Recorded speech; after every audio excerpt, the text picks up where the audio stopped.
अरे भाई, केजरीवाल जेल से बाहर आए नहीं है, उनको बाहर लाया गया है, क्योंकि अगर ये गेम प्लान ना खेला जाता तो अगले 5 साल के लिए मोदी जी को राहुल गांधी के सामने झुक के रहना पड़ता। वीडियो बस लास्ट तक देख लो, आपका पूरा दिमाग हिल जाएगा। देखो, बीजेपी गवर्नमेंट ने केजरीवाल के ऊपर एक नहीं 2 केस किए थे। पहला केस किया था ईडी ने, जो इतना स्ट्रॉन्ग केस था कि केवल लोअर कोर्ट नहीं बल्कि हाई कोर्ट ने भी बोला था कि इतने सारे सबूत देख के पहली नजर में यह स्कैम साफ साफ दिख रहा है, और इसीलिए कई बार बेल को रिजेक्ट किया गया था। दूसरा केस किया था सीबीआई ने, जो बिना सबूतों के इतना वीक केस बनाया गया था कि कोर्ट ने पहली नजर में ही बोल दिया कि इस केस को चलाने की परमिशन तक नहीं मिलेगी। बट ऐसा क्यों किया गया, पूरा गेम समझाया है, ध्यान से समझना। देखो, केजरीवाल को अरेस्ट किया गया मार्च 2024 में जनरल इलेक्शन से जस्ट 1 महीने पहले। उसका नतीजा क्या हुआ? केजरीवाल की पार्टी और इंडिया अलायंस की गंदी हार और बीजेपी का फायदा।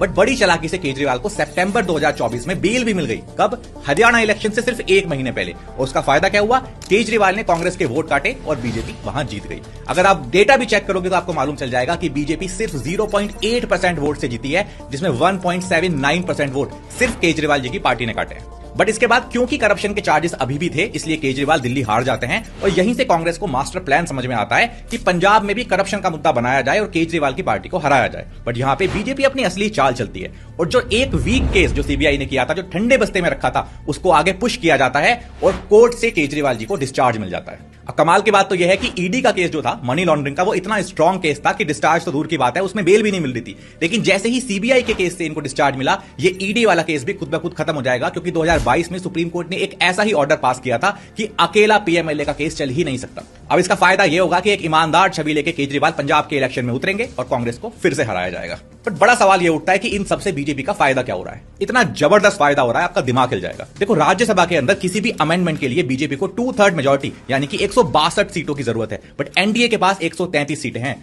यानी कि 29 सीटें कम।